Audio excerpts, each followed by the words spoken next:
mon meilleur ami, mon ami de tout le temps, toujours prêt à me consoler. Yahweh, mon meilleur ami. Tu prends ta Bible dans le livre de Luc, chapitre 7. Luc, chapitre 7. Dans le Nouveau Testament, ceux qui ne savent pas, Luc, chapitre 7. Luc, chapitre 7. Tout le monde a trouvé. Luc, chapitre 7, verset 4.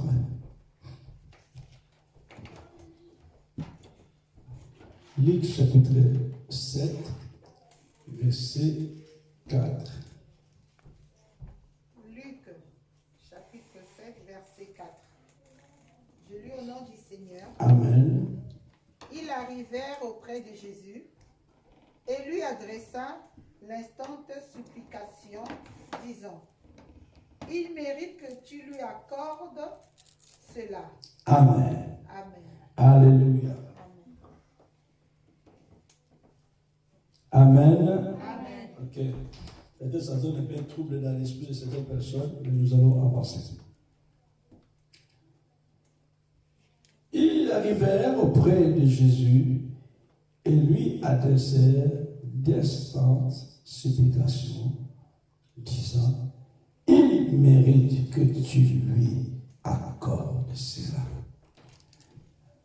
On nous parle vite fait de l'histoire d'un homme centenaire qui demandait à Jésus, si vous vous rappelez, de dire un mot pour que son serviteur soit guéri. Amen. Amen. Amen.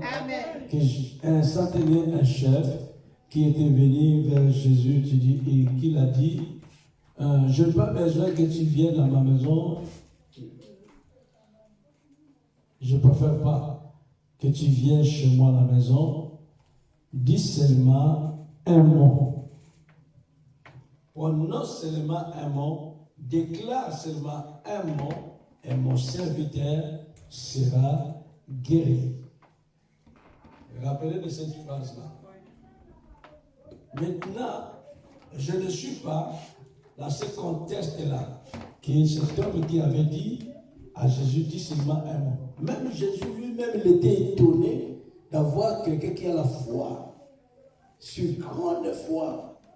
Je n'ai pas besoin que tu viennes chez moi. Là que tu es, dis seulement un mot et mon serviteur, là aussi, il sera guéri.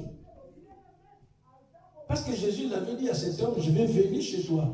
Il dit: non, ne viens pas chez moi. Dis seulement un mot. Je crois simplement que si tu dis un mot, mon serviteur, là qu'il est, il sera guéri. Simplement, je crois à la parole que tu vas dire. Je crois à la parole que tu vas déclarer. Et je crois que si tu dis seulement un mot, pour la santé de mon frère là, de ma soeur là, de ma famille, si tu dis seulement un mot, de ma situation, de mon foyer, tu dis seulement un mot, tout sera changé. Cet homme arrivé dit à Jésus: dis seulement un mot. Mais là, je reviens dans un contexte, une parole qui vient dans mon esprit. Il dit: cet homme approcha vers Jésus, insistait. Il dit à Jésus: cet homme mérite que tu accordes cela. Dans notre version dit: cet homme mérite que tu puisses l'aider. Notre version aussi dit: cet homme mérite que tu le guérisses. Pourquoi il mérite cette guérison? Parce que la centenaire a donné un témoignage. Il dit: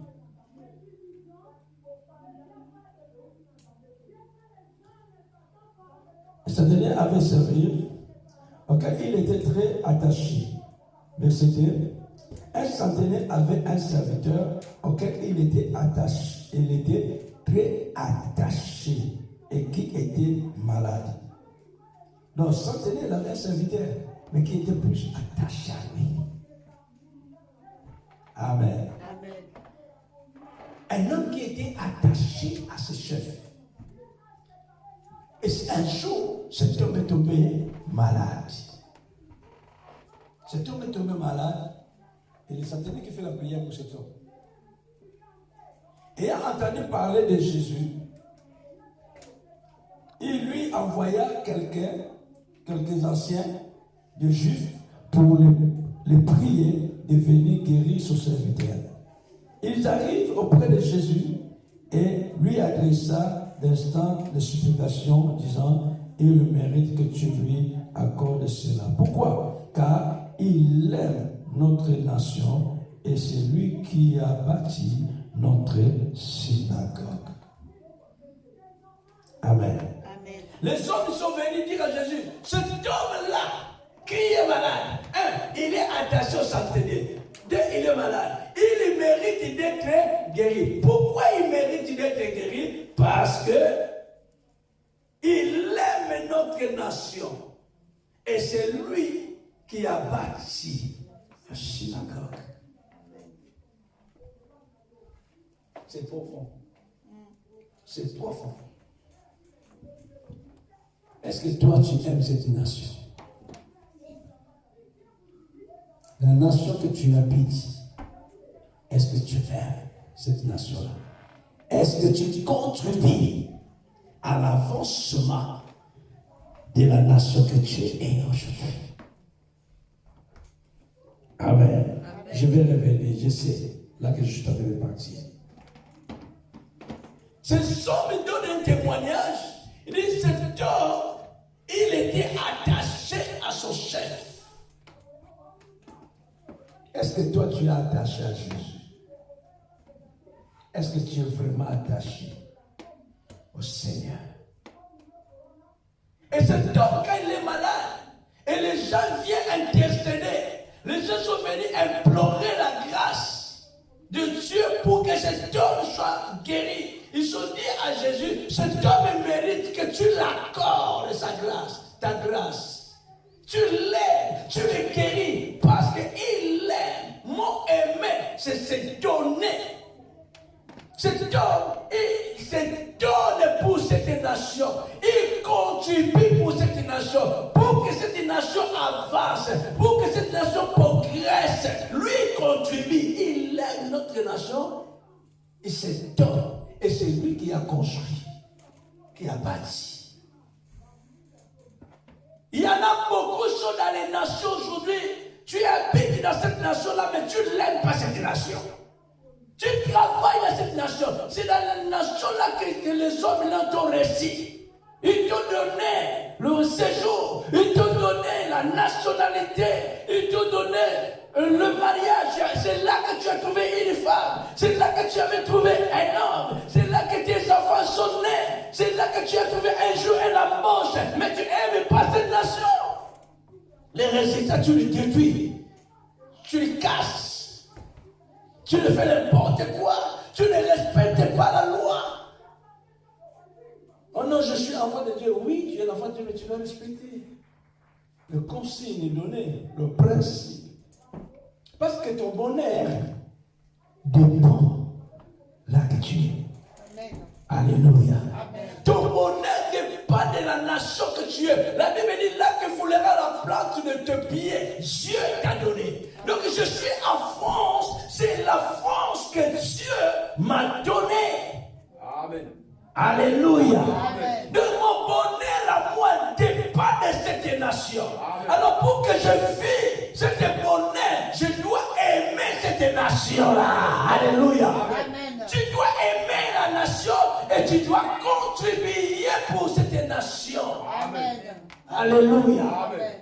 Oh non, oui, tu peux parler ce que tu veux, mais qui prend tout ce qu'on te donne? Et il te dit, bon, maintenant on va récupérer tout ça. Tu finiras comment? Et pendant que c'est Dieu qui a permis, c'est Dieu qui nous a fait grâce d'être là. Et beaucoup sont promenés plusieurs pays. Hein. Il était parti dans l'autre pays là-bas, c'est pas marché. Il a quitté là-bas, il est venu à un autre pays, c'est pas marché. Il a quitté là-bas, il est parti à un autre pays, c'est marché. Donc cela veut dire qu'il a promené, il a fait le voyage, mais le pays que Dieu avait préparé d'avance pour lui, c'était pas ce pays-là, c'était pas sur l'autre, mais c'était ici. Amen. Alléluia. Amen. Donc il va dire non, moi quand je suis venu, j'étais à Londres, mais ce n'est pas marché. Je suis parti en Allemagne, ce n'est pas marché. Quand je suis venu à Italie, c'est marché. Donc cela veut dire tous ces voyages-là, ce n'était pas le pays que Dieu avait préparé d'avance pour toi. Mais c'est là, Italie, c'est là que la terre que Dieu a préparée pour toi, pour que c'est là qu'il y a ton bonheur. Amen. Alléluia. Amen. Non, j'étais dans tel pays, j'étais dans mon pays d'origine. Mais tout à coup, il fallait que je quitte, je viens ici. Et quand je suis venu ici, Dieu m'a béni. Parce que avant que le monde soit créé, avant que toutes les choses soient créées, c'était déjà préparé d'avance. Que le territoire que toi tu vas rester, c'était là-bas. Alléluia. C'est pour cela Dieu a dit à Abraham, quitte ton patrie, quitte ta famille, va là que je te montrerai. Alléluia. Abraham a reçu la parole par la foi. Et il a quitté sans le savoir là qu'il va aller mettre le pied. Amen. Alléluia. Amen. Et là qu'il est parti, Dieu l'a béni. La première chose, parce qu'il a obéi à la voix de Dieu. Amen. Amen. Le thème de ce matin, c'est que tu mérites plus que ce que tu as.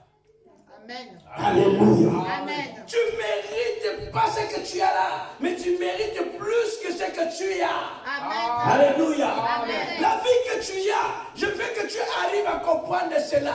La vie que toi tu amènes aujourd'hui et la vie que moi j'amène aujourd'hui, notre vie spirituelle, notre vie physique, c'est nous ne méritons pas ça. Amen. Nous méritons plus que ça. Amen. Alléluia. Amen. Je ne sais pas si tu arrives à comprendre cela. Amen. La vie que tu as aujourd'hui, spirituellement, physiquement, financièrement, matériellement, socialement, moralement, relationnellement, tu ne mérites pas ça. Amen. Mais je voulais te dire que tu mérites plus que cela. Amen. Plus que ça. Amen. Tu mérites plus que ça. Amen. Pourquoi? Parce que tu es attaché Amen. à Jésus. Amen. Alléluia. Amen. Mais souvent les gens de ta région disent non, c'est la volonté de Dieu que tu vis comme ça. Tu sais, nous sommes les enfants de Dieu. Il ne faut pas courir ceci. Mais le Dieu que nous servons, c'est un grand Dieu. Amen. C'est un grand Dieu. Tu ne peux même pas imaginer. C'est un grand Dieu. C'est le Tout-Puissant. Amen. Il a tout à lui. Tout est dans ses mains. La Bible dit, il tient le monde entier en ses mains. Amen. Et toi et moi, nous sommes. La Bible dit quelque part les héritiers du roi. Les héritiers du grand roi. Donc c'est qu'il y a des petits rois. Mais nous ne sommes pas des héritiers des rois du village. Amen. Tu mérites plus que ça, cette vie que tu amènes. Amen. Amen. Alléluia. Amen. Et cet homme, tellement qu'il a contribué. Et les gens se sont dit, cet homme, il mérite que tu l'accordes cette guérison. Oh, je voulais dire à quelqu'un, tu mérites d'être guéri. Tu mérites d'être en bonne santé. Tu mérites d'être béni. Tu mérites le mariage. Tu mérites d'avoir les enfants. Tu mérites la promotion. Pourquoi? Parce que tu es un enfant de Dieu. Il me dit, il y aura la différence de ceux qui servent Dieu et ceux qui ne le servent pas. Il y aura la différence de ceux qui craignent Dieu et ceux qui ne le craignent pas. Amen. D'autres, ils méritent ça. Amen. Amen. Tu mérites plus que ça. Un jour, j'avais reçu un message d'envoyer à une grande église à France. Je l'ai réécrit. C'est une grande église ici en France. J'avais reçu des messages pour eux. Et je leur ai écrit, je leur ai envoyé le message. Je dis, vous êtes une grande église. Vous avez déjà fait beaucoup de choses. Vous avez créé beaucoup de choses. Mais le Seigneur m'a mis à cœur de vous dire. Parce que pour vous-même, vous avez dit c'est fini. Ce que nous avons pensé à faire, on a déjà fait. Mais le Seigneur m'a dit de vous dire, ce n'est pas encore fini. Vous ferez encore plus de grandes choses. Vous avez construit un grand temple, oui, c'est bien. Vous avez construit une salle pour les enfants, oui, c'est bien. Ça ici, c'est pour formation, oui, c'est bien. Mais le Seigneur me dit de vous dire, ce n'est pas fini. Il fera avec vous de grandes choses. Peut-être que ce monsieur ne se rappelle pas aujourd'hui. Mais pendant que je parle, là, ça revient dans mon histoire. Aujourd'hui, en France, quand il parle des églises évangélistes, églises évangéliques, il fait mention de cette église-là que je parle. Et le pasteur de cette église-là, il était frappé du corona. Tu te rappelles cette histoire? Aujourd'hui, en France, quand il parle des églises évangéliques, il fait mention directement de portes ouvertes. Et je l'église que j'ai parlé. Malgré son répondu, je dis, bon, monsieur, on a répondu, pas même pas faire. On a mentionné avec l'homme de Dieu, il a vu les courriers, il a vu les mails que vous avez envoyés. Et c'est passé comme ça. Mais Dieu parle. Aujourd'hui, c'est l'église qu'on parle aujourd'hui. Souvent, un homme, quand il a fait des choses, il dit, c'est bon, c'était ça mon rêve. J'ai fait ce que je voulais faire, c'est fini, je m'arrête ici. Mais Dieu ne voit pas ce que toi tu vois. Dieu voit que les choses vont continuer, ça va aller encore plus loin. Plus loin. Donc, c'est homme, il y a des gens qui méritent. Il y a un homme qui a dit, nous méritons être jugés, condamnés et mourir. Parce que nous avons commis des crimes. Quelqu'un qui a commis des crimes, on dit quoi? Il a mérité d'être jugé parce qu'il a commis tellement de crimes. Ah, on l'a condamné à mort, comme on dit, et il a mérité. Selon la loi, il a passé à côté de la loi. Il n'a pas obéi à la loi. Il mérite d'être jugé et condamné. Et un homme sur la croix, le voleur qui était à côté de Jésus, à droite, il dit à son ami à côté, il dit, lui, il n'a rien fait. Il est Dieu. Il n'a pas péché. Il ne mérite pas ses morts sur la croix. Jésus n'a pas mérité ses mourir sur la croix. Mais il est mort sur la croix pour nous. Jésus n'avait pas péché. C'est toi et moi qu'on était des pécheurs. Il ne méritait pas mourir sur la croix. Mais c'est donné. La Bible dit, il s'est donné lui-même pour nous sauver. Amen. Amen. Donc c'est dans l'état que vit chrétien, enfant de Dieu, tu n'arrives pas à réaliser que cet énorme s'est donné pour toi. Une personne qui s'était donnée dit, moi je n'ai rien, je n'ai pas commis les péchés. La Bible dit, tous son péchés sont privés de la gloire. Mais lui n'a pas péché, mais c'est donné pour que toi, tu vis la gloire. Amen. Alléluia. Amen. Donc lui, il n'a pas mérité de mourir sur la croix. Parce qu'il n'avait pas péché. Mais il est mort pour nous. Mais c'est nous que nous avons mérité de mourir. Donc il est mort dans notre place. C'est que le frère qui avait chanté. Barabbas, c'est moi le péché. C'est moi le Barabbas. C'est moi qui étais jugé condamné. Je mérite de mourir à cause de mes péchés. Mais Jésus a pris la place de Barabbas. Mort sur la croix. Barabbas, libéré. Il est mort pour que tu sois libéré. Donc tu mérites être libre. Tu mérites de vivre la liberté, la délivrance totale dans ta vie. Amen. Tu mérites être béni. Parce qu'il y a un homme qui avait donné sa vie à la croix. Pour toi. Donc il mérite. Et cet homme qui est interprété, nous méritons. Vous regardez ça dans Luc. Luc 6, 23. Luc 23. Luc 23, verset 41. Luc 23, verset 41. Pour nous, c'est justice car nous réservons ce qu'on mérite, nos crimes. Mais celui-ci n'a rien fait de mal.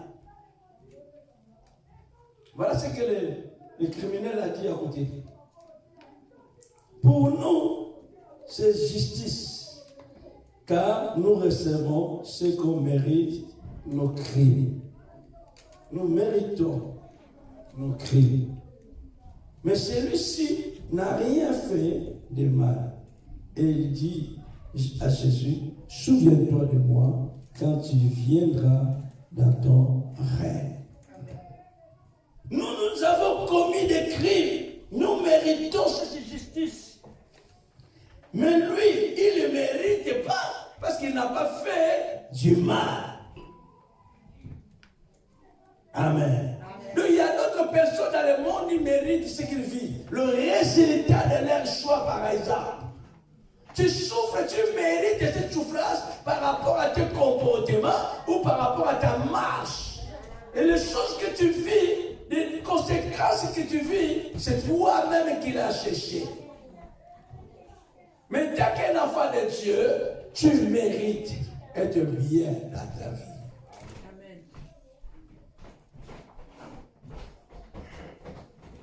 Amen. Amen. Je suis vraiment là. Tu mérites. C'était vraiment dans mes pensées pour dire que souvent dans notre vie, on regarde notre état de vie spirituel ou physique. Tu dis, je suis vraiment un enfant de Dieu. Mais le Dieu là, il est très haut. La Bible dit ceci. Les riches qu'il était, il se fait pauvre pour nous. Amen. Amen. Le riche qu'il était, il se fait pauvre. Le riche qu'il était, il se fait pauvre. Lui devient pauvre pour qu'on devienne riche. Et spirituellement et physiquement. Mais quand nous regardons aujourd'hui l'état de la vie des enfants de Dieu et des gens du monde, on a l'impression que, mais ceux qui prient là, mais qu'est-ce qui se passe dans leur vie?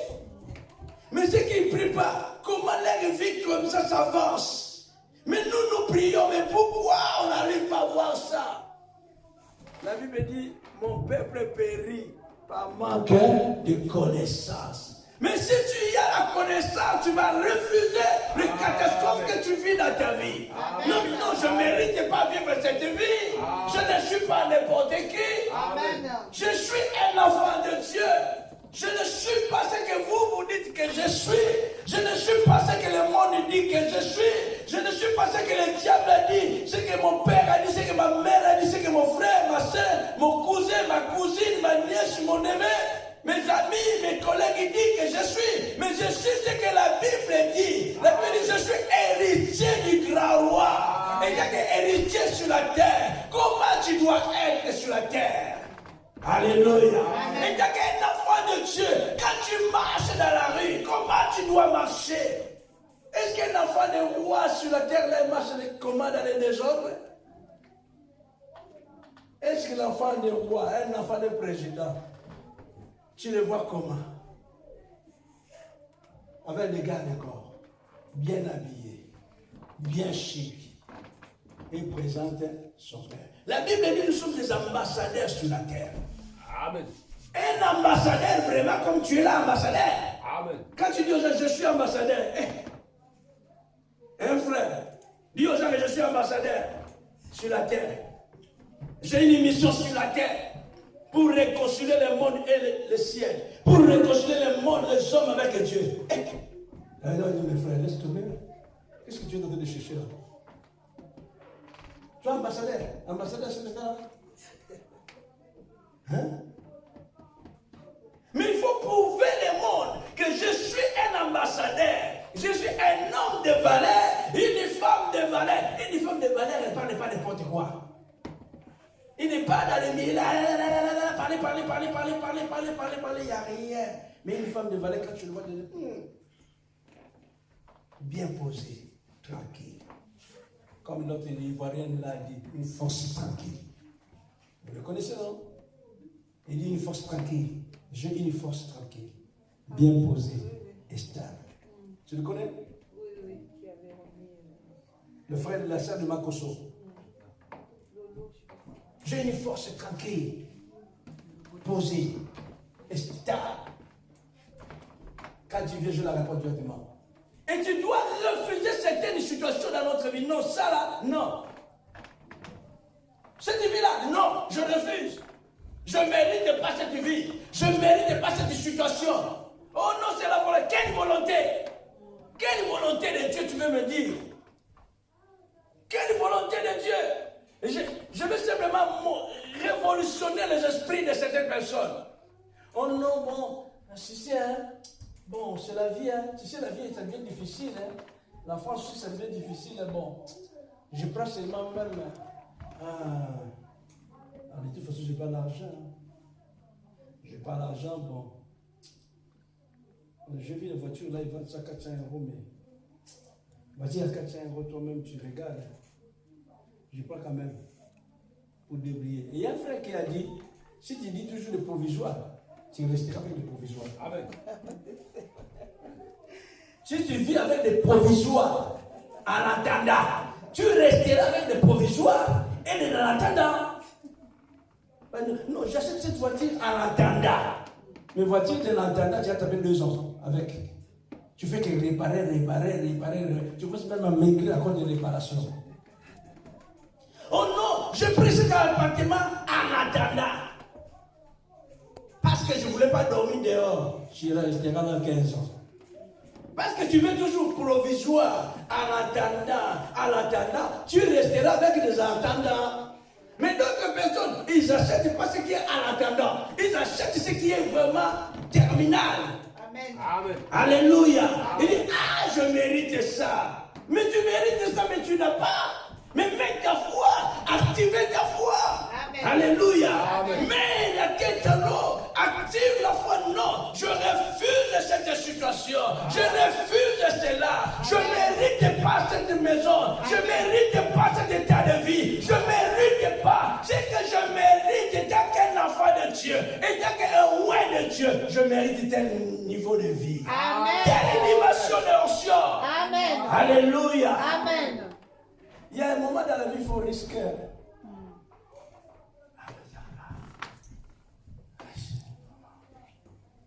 On dirait dans le monde, on est venu accompagner les autres. On dirait dans le monde, on est venu laisser les autres. Comment? Moi, je roule avec cette voiture. Monsieur, avec des Porsche. Si tu commences à penser comme ça, tu es Chanel. Amen. Oh non, mais comment lui, il roule avec des Porsche 4x4? Il roule avec les Porsche 4x4. Une grosse voiture. Il a une maison. Il a acheté déjà une maison. Il a une maison ici. Il a une maison là-bas. Et moi, toujours avec, oh Seigneur, ayez pitié de moi. Et quelle pitié de toi il va avoir? Oh Seigneur, ayez pitié de moi vraiment. Ayez pitié de moi. Tous les jours locataires, ayez pitié de moi. Tous les jours en bis, ayez pitié de moi. Quelle pitié tu veux? Refuse cette situation que tu n'es pas d'accord avec. Je refuse cette situation. Et tant qu'une fille du roi, tant qu'une princesse, un prince, je mérite le meilleur. La Bible dit, il a dit, un jour, Luc chapitre 15, verset 17, il dit, Luc chapitre 15, verset 17, Luc chapitre 15, verset 17. Luc 15, chapitre 17. 15, verset 17. 15, 17. Je lui au nom du Seigneur. Étant entré en lui-même, il dit, combien de mercenaires chez mon père combien de mercenaires et travailleurs qui est dans la maison de mon père ont du pain en abondance. ont du pain à l'abondance. Et moi, Et moi, je meurs de faim. je meurs de faim. Je me lèverai. Je me lèverai maintenant. J'irai vers mon père. J'irai vers mon père. Et je lui dirai. Et je lui dirai. Mon père. Mon père. J'ai péché contre le ciel et contre toi. J'ai péché contre le ciel et contre toi. Je ne suis plus digne d'être appelé ton fils. Je ne suis plus digne d'appeler ton fils. Restez plus là. Verset 20. Au verset 20, il dit, et il se leva. Et il se leva. Et alla vers son père. Et alla vers son père. Comme il était encore loin. Comme il était encore loin. Son père le vit. Son père le vit. Et fut ému de compassion. Et se émit de compassion. Il courut. Il courut. Et se jeta à son cou. Il a jeté à son cou. Et le baissa. Et le baissa. Le fils lui dit. Le fils lui dit. Mon père. Mon père. J'ai péché contre le ciel. J'ai péché contre le Et ciel. contre toi. Et contre toi. Arrête de pécher. C'est fort. Là, on nous parle d'un homme, d'un enfant prodigue. Un homme qui avait pris la richesse, son héritage. Il est parti gaspiller ça là-bas. Vous connaissez cette histoire. Il a pris le bien, son héritage, sa part d'héritage. Il est parti. La Bible dit il a gaspillé, il a joué avec tous ses biens. Et il avait tout perdu. Et cet enfant, il est resté dans le pays qu'il était. Il commençait à travailler dans un endroit sale. Élever des poussons, des cochons. En même temps, son père a beaucoup d'argent. Mais lui, il a pris sa part d'héritage. Écoutez-moi, il a pris sa part. Il dit, papa, donne-moi la part d'héritage. Je vais aller s'installer ailleurs. Or, il a pris sa part d'héritage, il est parti. Là-bas, il a gaspillé cet argent. Tout était fini. Et cet homme a décidé de prendre un travail. Mais quel travail? Élever le cochon. Vivre avec le cochon. Et la Bible parle, il mangeait même la nourriture de cochon. Il manquait du pain. Un enfant d'un riche. Son père, il a tout ce qu'il faut. Mais il est retourné dans un monde sale. Il sent l'odeur de cochon. Salité. Là que le cochon vit. Mais un jour, cet homme a regardé sa vie. Il a regardé l'endroit qu'il habite.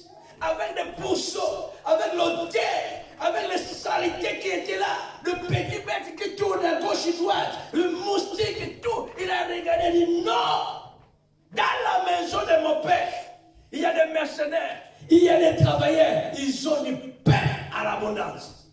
Mais moi je souffre ici là, je ne mérite pas cette vie. Cet homme a dit je ne mérite pas cette vie. La Bible dit il est rentré à lui-même dit non.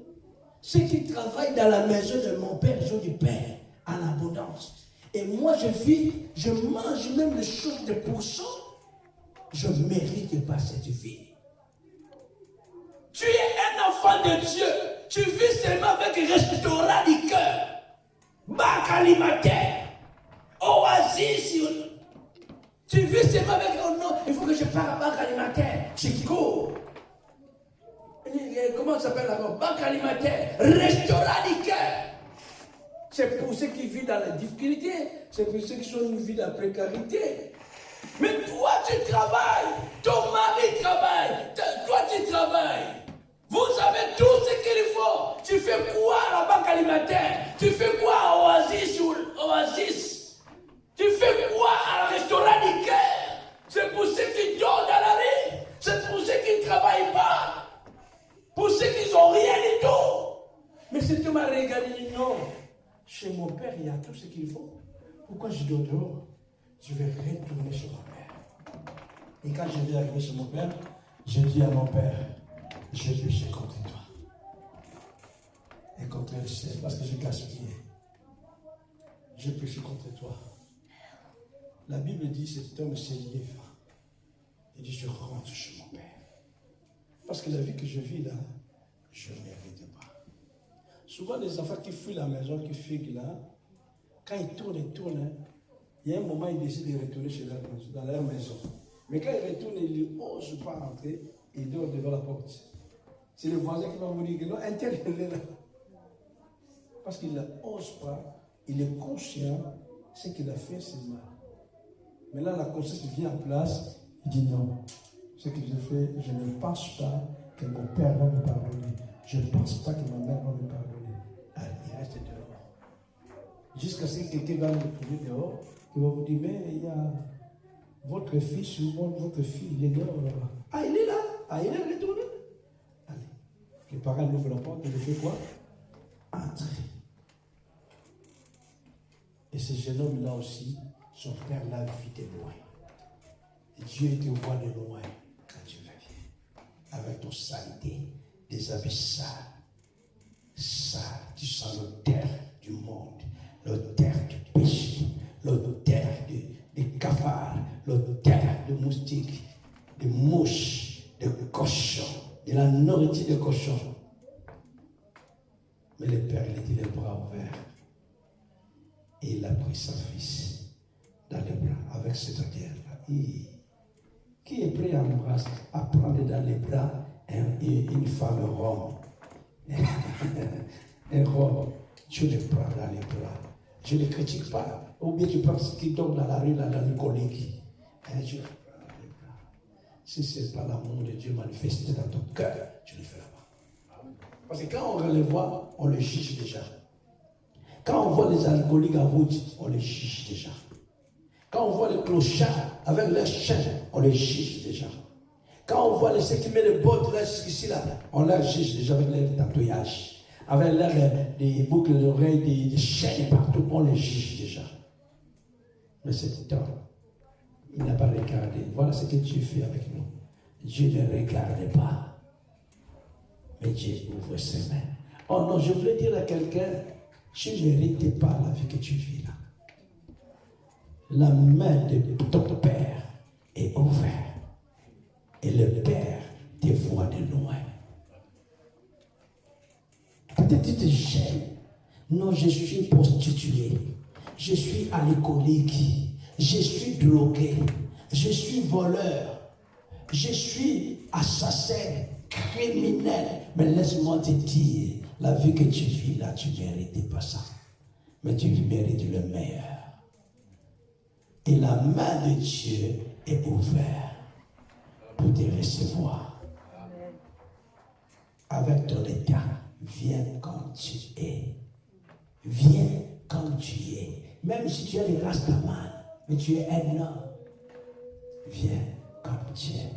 La main de Dieu est ouverte. Tu ne mérites pas cette vie que tu vis. Et l'enfant, quand il est retourné, la Bible dit son père a organisé une grande fête pour cet enfant. Et Dieu veut organiser une fête pour toi qui me suit.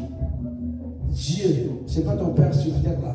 Dieu veut organiser une grande fête pour toi.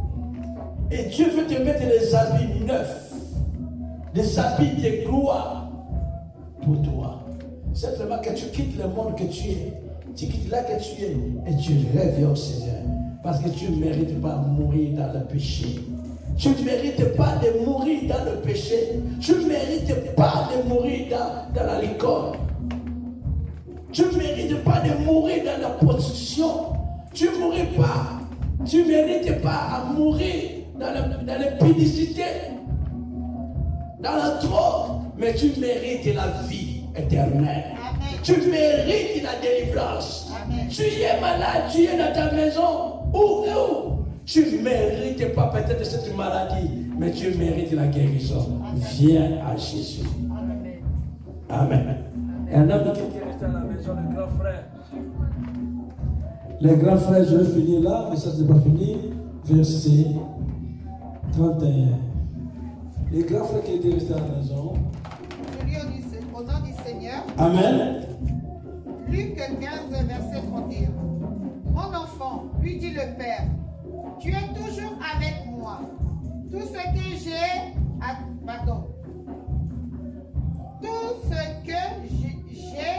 à toi. Commencez verset 29.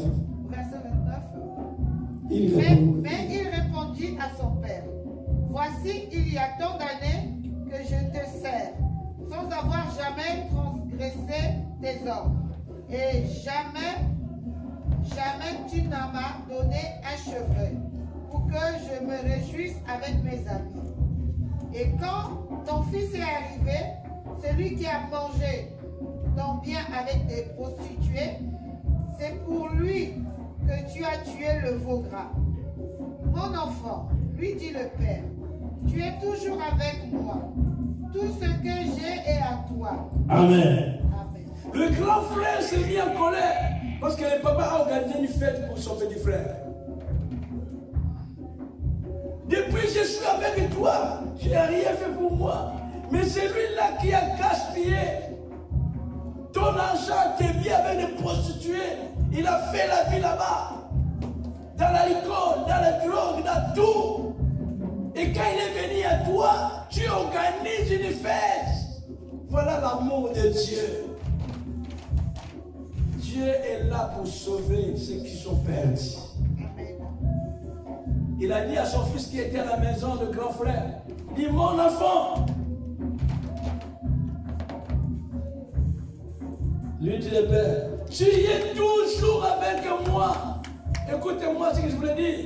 Je vais finir là. Mon enfant, tu es toujours avec moi. Et je suis toujours avec toi.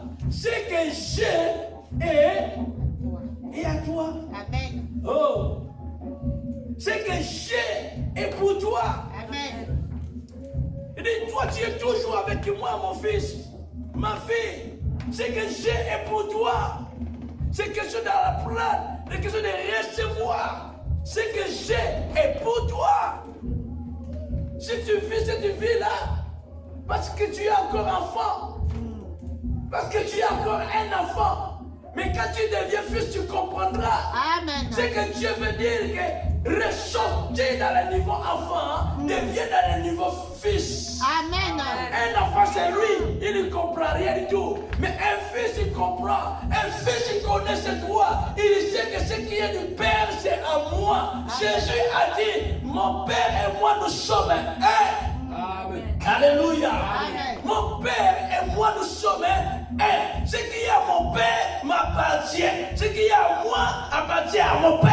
Alléluia. C'est pour cela que je veux dire à une personne que tu mérites pas cette vie. Amen. Pourquoi? Parce que ce qui est à Dieu appartient à toi. Amen. Amen. Parce que Dieu, c'est notre Père. Si Dieu il est le Tout-Puissant, tu deviens aussi puissant. Amen. Mon Père, Jésus a dit, mon Père agit. Moi aussi, j'agis. Il n'y a pas la différence. Si tu es héritier de Dieu, mais tu es aussi co-héritier du Christ. Amen. Amen. De toi aussi et Dieu, nous sommes un. Ce qui est à mon Père, ça m'appartient. Mais pourquoi j'accepte cette vie misérable? Pourquoi j'accepte cette vie spirituelle misérable? De pleurer tous les jours, de lamenter tous les jours, de douter tous les jours, de s'inquiéter tous les jours. Où est ton Dieu?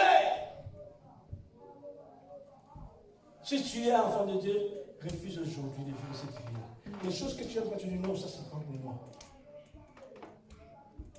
Mais dans le monde d'aujourd'hui, si tu dis des choses comme ça, là, dis non, les choses charnelles, les choses sont dans le monde spirituel, et commence à dire par des choses charnelles. Mais nous vivons dans ce monde. Qui acceptera marcher, rouler avec une voiture bien cabossée, là, qui n'arrive même pas à 30 km? Personne. Ce n'est pas qu'on est en train de prêcher de l'argent. On est en train de prêcher que tu arrives à comprendre que tu es un enfant de Dieu.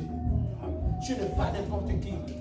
Il y a des choses dans ta vie que tu dois refuser. Amen. Et tu dois vivre la gloire. Amen. Tu dois vivre la puissance. Amen. Tu as le droit d'être béni. Tu as le droit d'être marié. Tu as le droit d'être puissant sur la Amen. terre. Parce que ton Dieu est puissant. Et la Amen. Bible dit celui qui est en toi est plus grand. Comment quelqu'un qui est en toi est plus grand, toi tu es plus petit? Amen. Tu es pauvre. Mais tu portes sur toi celui qui est le plus puissant. Et mais qu'il manifeste sa puissance. Amen. Amen. Alléluia. Amen. Amen. Amen. Je finis là. On va continuer dimanche prochain. Tu mérites pas cette vie. Ce que tu mérites pas, tu vas réviser dans la prière. Pendant toute la semaine, tu restes dans la prière, tu dis Seigneur, ça, je refuse cette vie-là. Je ne mérite pas cette vie, je mérite plus. Je ne mérite pas ce salaire-là. Je mérite plus. Je ne mérite pas cette santé-là. Je mérite plus. Regarde, un jour, j'ai vu un homme en Afrique. Il était bien maigre. Tu vois les gens d'Afrique là, qui sont pas les gens de difficulté. L'homme, il était tellement maigre, il dit. Un jour, il était en colère. Lui-même, il a dit, même mon corps là, ce n'est pas mon corps. Et c'est vrai. Quand tu vois d'autres personnes, comment tu étais en Afrique, il est maigre là. Hein? C'est comme un drapeau. Tu es maigre. Mais quand tu viens en Europe, après une semaine, 2 semaines, après 3 semaines, tu es pressé d'envoyer des photos en Afrique pour montrer aux gens comment tu es devenu. Donc c'est que le corps que tu avais là-bas, ce n'était pas ton corps. Tu ne méritais pas avoir ce corps-là. Mais quand tu es venu en Europe, et la beauté sortit. Mais là-bas, à cause de la souffrance, la beauté était perdue. Il y a des femmes qui sont très belles en Afrique, mais souffrance, ils les rendent vieilles. Tu les regardes, tu vois une vieille. Dès que tu les déplaces là-bas, tu la lèves là-bas, tu la mets, tu dis waouh. Tout le monde commence à mettre les yeux. Elle est belle, hein? Mais quand il était là-bas, vous avez regardé la femme? Non. C'est ça que Dieu prend. Dieu prend quelqu'un dans les points zéro et la lève. Et les gens qui vont voir. D'où vient cette beauté? Non, la beauté était toujours là. Mais c'est les soucis qu'il a étouffés. C'est le problème qui avait étouffé la beauté. Maintenant, il est dans le Seigneur. Il a refusé cette vie qu'il avait avant. Il voulait vivre la gloire. C'est pour cela que Moïse a dit, si j'ai trouvé grâce devant toi, fais-moi voir ta gloire. Amen. Prions.